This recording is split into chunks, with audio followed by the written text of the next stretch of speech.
Hi, this is David Vodak. I'm the Senior Director for Pharmaceutical R&D at Capsugel. This is the AAPS tutorial series on solubility. When we talk about solubility, there are many enabling technologies available, and the trick is figuring out what is the right technology for your molecule and product concept. I like to think of these technologies divided up into two fairly large buckets. On the one hand, we're dealing with solid state properties, and on the other hand, we are dissolving the drug.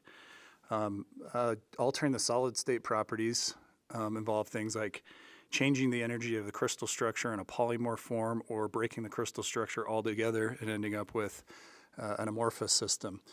Also, we can make the drug crystals smaller, which can enhance the dissolution rate.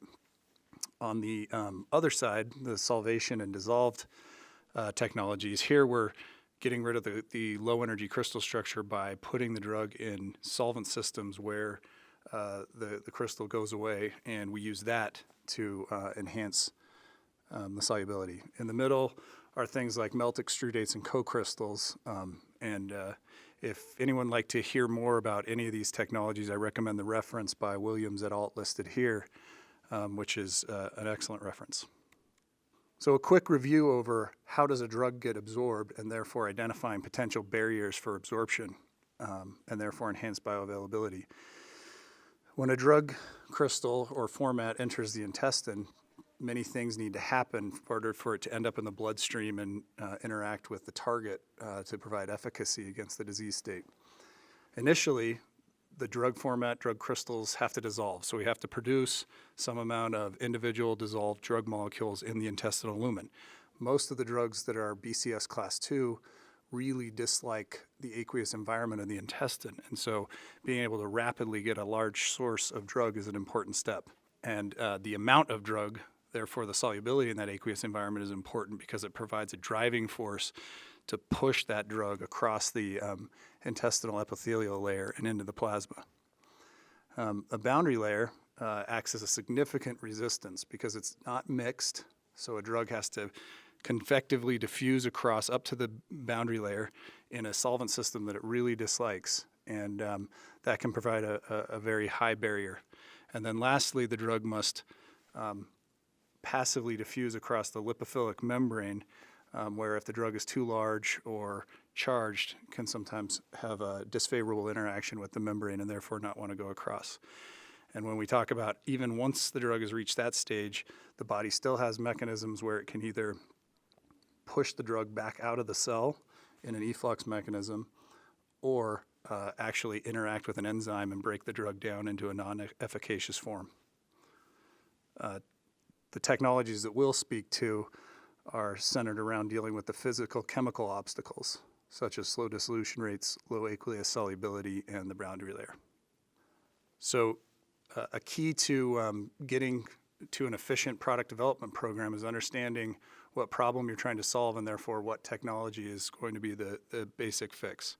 Our philosophy involves understanding what the patient needs and what the drug needs to do and where it needs to be in the body to develop a product concept. Then we need to understand what the molecule itself is capable of, and using in vitro tests and simple biomodels, perform sensitivity analysis to develop hypotheses around the problem that we're trying to solve. Once the problem statement is identified, the technology is selected, and we take that confidently into product development to move the compound forward. We use conceptual guidance models such as this graph, where we can look at simple, easily measured properties of the API. So here we're looking on the y-axis at increasing aqueous solubility, and on the x-axis, increasing lipophilicity. As we can see, on the y-axis, as we go up and up, these compounds are very soluble in water.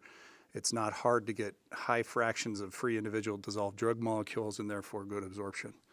As we get less and less soluble, we start to have to employ other technologies. Eventually, we don't have enough surface area to resupply the drug that's gone across the membrane into the blood, so we have to get higher surface area so that the resupply can happen faster. And then as we go to lower and lower solubility, we just don't have enough drug in solution to get it well absorbed. So we have to do something with that low energy crystal structure and make it higher energy, and amorphous is a great selection for that. And then eventually the compounds get so lipophilic that we start to use things like lipid vehicles and SEDs in order to get them well absorbed. And the reason that the graph is shaped in this diagonal is because as compounds become more and more lipophilic, they become more and more amenable to the body's own solubilization technology, which is bile salt micelles that aid the absorption of these really, really greasy compounds. So in summary, all the tools we've just described interplay together to bring about the right technology solution. So we have absorption models, what the physical chemical properties of the active are, what the product needs, and then our past formulation experience, and that leads to the selection of the right technology.